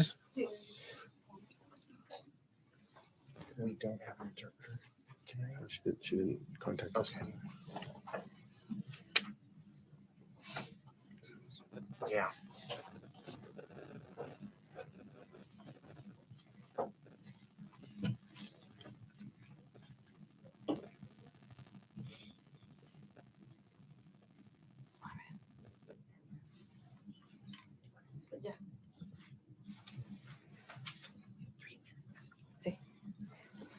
Mi nombre es Erika de los Santos, soy mamá de Caleb Velázquez, aquí presente, y hoy vengo preocupada ante ustedes. Me enteré de la reunión de ahora y vengo preocupada porque mi niño sufrió un percance en la escuela Middle School de West Valley. So I'll be translating for my mom today. So today my mom's came here because of a worried because at the middle school I was tripped and I scraped my knee. I was rushing to my last class of the day. A kid put his leg out and I tripped and I scraped my knee on the carpet, bruised it up, and I hit my face against the wall. And after that, when my mom knew what happened, she took me to the doctors, and the doctors said that my knee was swollen up and to put a bunch of ice on it because it was hurting. If I put anything on it or laid on it, it was hurting a lot. Yo estoy preocupada porque recurrí al director de la escuela, escucha lo que vas a decir, de lo cual no me sentí apoyada. El director de la escuela nada más me puso atención 5 minutos porque dijo que era la hora de salida. Al siguiente día volví a preguntar qué había pasado, si había investigado el caso, y lo cual él nada más me dio un sticky note. Me dijo, investiga el distrito escolar. So my mom was saying that when she went to go talk to the principal in the middle school, he only paid her 5 minutes, and he told her that there was nothing to be done. What they were going to investigate, and to this day they still have not caught the kid. The next day she came asking what was happening, and they just gave her a sticky note saying, "Go talk to the district." Yo hoy vengo a pedirles a ustedes su intervención y si pueden investigar el caso, ya que para mí eso es una violencia que el niño le ocasionó a mi hijo. Mi hijo es un niño tranquilo. Yo sé lo que tengo de hijo. Es buen estudiante, tiene buenos grados. Y vengo a pedir a la autoridad que ustedes son la máxima para que haya una investigación profunda.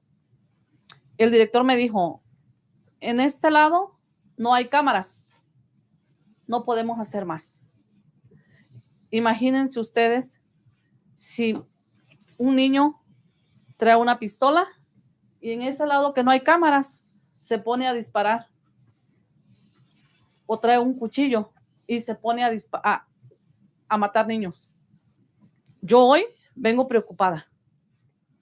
Mi familia está preocupada por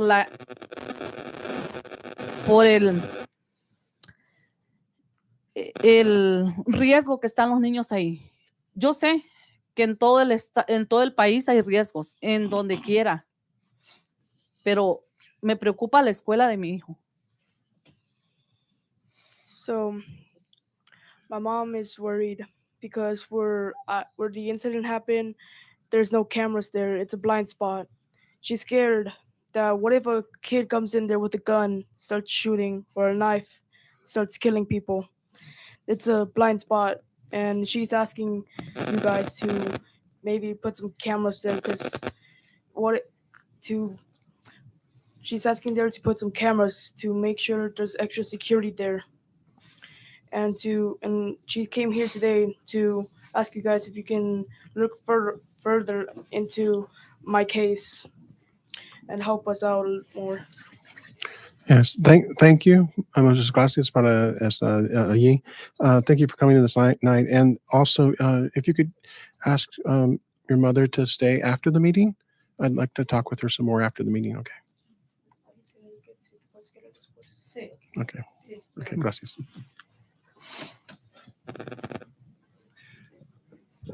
Thank you. Security and bullying. Too hot. Is this Mr. Matthews the second? you get a F in penalty tonight. I'm not a doctor or an attorney. I would encourage the school board to take the opportunity. It's been, give or take a year since there was the adoption of Washington State standards related to, sex ed in schools. That has been brought forth now as educational material to be directed to students, I believe, May the 1st. We've done a cursory review of the expected educational materials for a 5th grade classroom, and I'm frankly disgusted. So I would simply ask the school board each take the time set aside and review the materials that are to be offered. We know that 5th grade is a period of transition for kids. We know that there's going to be a wide variety of knowledge or ideas. They're going to be part of the typical 5th grade cohort. I don't believe that this material that we reviewed is sets a good foundation for what is an appropriate developmental learning. I think it is much closer to smut than anything else. So that's my opinion. I would once again encourage the board members each to review this. There, I know, are parent meetings that parents have been invited to kind of evaluate, to hear from individual schools, kind of how this material will be delivered, et cetera. Ours at Apple Valley is, I believe, May the 29th. I'm sure that that's being offered both here in Mountain View and every other school. And so in addition to reviewing material, I'd ask the board to take the time to attend one of those presentations so that you understand from our educational staff what they're being asked to deliver. Thank you. What's the date you said? Apple Valley's, I believe, the 29th. Of May or March? March. Okay. March. I apologize. That's all okay. of the education material, I believe, is being started on May the 1st. Apple Valley's parent meeting is the evening of March the 29th. And again, I expect that all of the elementary schools are doing something similar. Is this a new program, Peter, or is this what we've been using for 20 years? Yeah, I'll need to look at it. My understanding was it's not new, but we'll need to get more information for the board on that. Thank you. Mr. Marinacci.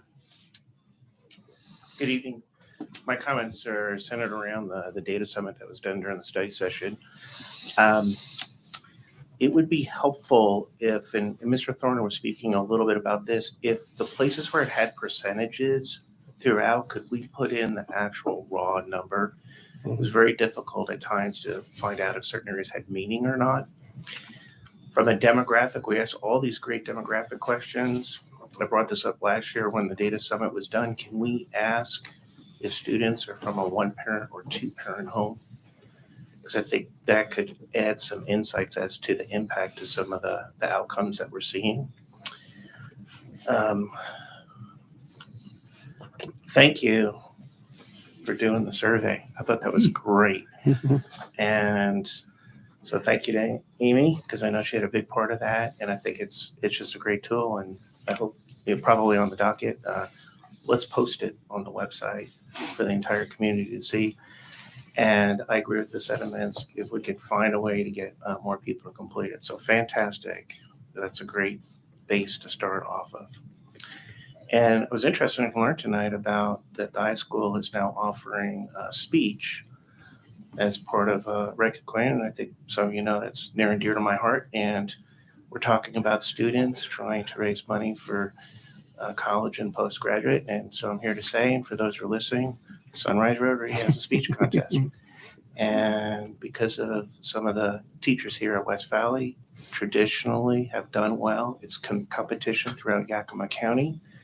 There's $10,000 worth of prize money, and it's a great opportunity. It's a merit-based scholarship. So you just need to perform and do a good job. So thank you. Thank you. Any other folks wish to make public comment to the board on non-discussion items?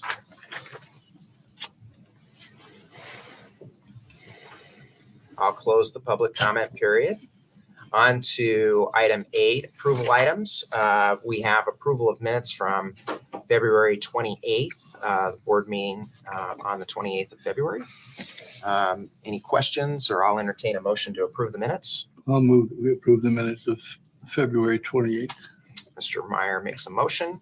Call for a vote. All those in favor, please signify by saying aye. Aye. Opposed, same sign. Motion carries 5-0. Item 8B, approval of travel requests. There are 4. And one is for Dr. Finch, and 3 are upcoming sporting events at the high school. Any questions about those? And we can take those as a group or individually, whatever the board would like. I'll move to approve the travel requests 1 through 4. Thank you. I'll call for a vote. All those in favor, please signify by saying aye. Aye. Opposed, same sign. The motion carries on the 4 travel requests 5-0. Action items, item 9A, approval of resolution 2303-752 is the approval of a settlement in a class action lawsuit that the district was part of a class as a plaintiff. Dr. Finch, would you like to introduce that further? Sure. Just again for the audience, this is a class action lawsuit against Juul Labs, which is promoted vaping. And so they've done a settlement with the class action. West Valley was a part of that. We're going to use the proceeds of this to increase the number of vape detectors that we have in our bathrooms. We have some of those in our bathrooms, but not all the bathrooms are covered by that. So we'll be able to use these funds to increase the vape detectors in our bathrooms. Thank you. Is that at the high school and middle Right. school? We need to increase at the middle school. We have pretty good coverage right now at the high school, I believe. And the amount of the settlement to the district? Yeah, the gross amount is $103,683.81, and then there will be the legal fees will be taken from that. So we don't have the exact amount that will be the net for the district, but we'll use the proceeds again for the increase our vape detectors because it's related to the vaping lawsuit. And just as a matter of course for the audience, it requires the board to take action to approve the settlement offer that's been presented to the class. Okay. Does anybody else have any other questions? But hearing all that, I'll move that we approve resolution 2303-752. Thank you, Mr. Meyer. Motion's been made. I'll call for a vote. All those in favor, please signify by saying aye. Aye. Aye. Opposed, same sign. Motion carries on the resolution 5-0. Next up, item 9B, approval of waiver of bid requirements for the Atanum Valley drain field and septic project. Dr. Finch. Yes, it just became apparent that the drain field septic is failing at Atanum Valley. This presents a real and immediate threat to the proper performance of the essential functions of the school. And as such, administration is requesting that the board waive the bid requirement so that we can move immediately to address this project. And our district policy 6220 allows for the board to waive the bid requirement when it's a case of emergency like this. And so we are recommending the approval of waiver of bid requirement for the Atanum Valley drain field and septic project. Do we know, again, I apologize, probably should have asked this of Mr. Conley prior to the board meeting. Do we have any idea what an estimate of cost might be? Well, we're going to try to work with the contractor to keep it as low as possible, but we're looking at $200,000 to $250,000 for the project. Okay, and then that would come back before the board to approve that contract per board policy. Administration, if you would like the board to review that contract beforehand, we can. Board policy allows administration to move forward with contract for services if needed. But I thought that expenditures Largely, yeah. over $100,000 on a contract require the board's approval ahead of moving forward. That was my recollection also. So that's good. I guess my honeymoon period as superintendent is still a little long on the business and operations side of the house. So, all we're approving tonight is that we're going to move forward with establishing a contract that will be for the board's review and approval at a later school board meeting. Well said. Thank you. Thank you. Okay.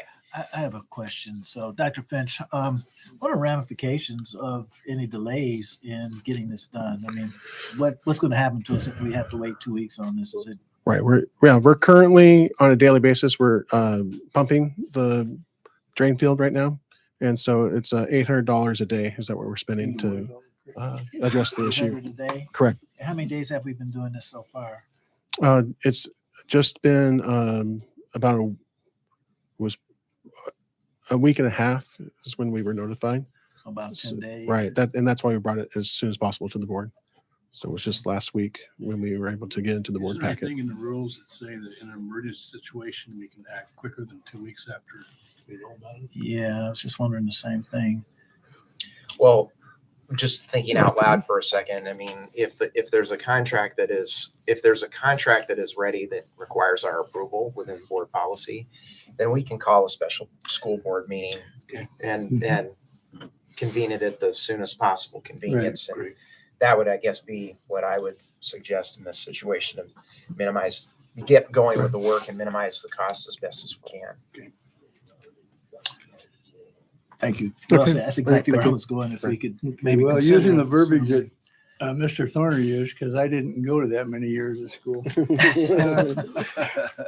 I'm not move sure it that we helps. approve the waiver of the bid requirements for Cannon Valley Drainfield Septic Project. And then we'll establish a contract, numbers that we can look at a later date. Hopefully in the near future. I was You get all hoping that, Steph? Well, hold on before I call for a vote, Mr. Strong. Yeah, I was just hoping that we might get a little bit better clarification about how long, because at $800 a day, we've already 10 days, right? So it's $8,000 into this, and we're talking about $250,000 project potentially, but each day is adding quite a bit, in my opinion. I think if we could get Mr. Strong, we don't have a lot of control over that period point. So I think if we get the process going and take through it through the administration, we'll be fine. Well, the quickest we make is in 2 days. Okay, that's where I was going, as quickly as possible. If we could set like within a week or something that we were trying to get this accomplished, that would be cost effective, I think. Well, and then there's the piece of what's not under our control, which is the availability of the contractor to take the project on. Yeah. So, I mean, there's a few different moving pieces to this. I think what I hear from the board members, at least from a consensus, is that we want to try to move as expeditiously as possible to minimize the cost. And I think that's I don't think that's the motion, but that's the spirit of the direction that has been received. Expedited as soon as possible. Once again, you just use more syllables. Okay. So Mr. Meyer has made a motion, and I will call for a vote. All those in favor of the board waiving the bid requirements for this project, please signify by saying aye. Aye. Aye. Opposed, same sign. The motion carries 5-0. Thank you. Item 10, items arising. I just want to make sure the audience knows that we do have a special community forum scheduled for next Monday night at the high school auditorium. So that is Monday, March 20th at 7 p.m. There'll be opportunity for the community to give feedback to the board regarding the use of the remaining bond funds. So just appreciate our community engagement this evening and encourage you to attend the community forum next Monday, March 20th at the high school auditorium. Thank you. Anything else from the board members for future board meeting? Okay, on to item 11, superintendent's report. It was provided in writing. Thank you. Item 12, board reports, board developments. Just an amazing musical. Oh, yeah. Susical or whatever you call it. Susical musical. And again, seeing our auditorium is just a jewel. It is such a beautiful place. And what a nice job. And they had over 100 kids participate. It was just amazing. Just amazing. Thank you. Anything else from the board members? Again, thank you to Mountain View for having us this evening. Once again, I think the school presentations try to outdo one another. This one was outstanding, and thank you very much for having us this evening. And that is the end of the agenda at 8:13 this evening, and we will be adjourned. Thank you. See? Thanks, Peter. Sorry to correct you. Oh, no, it's good.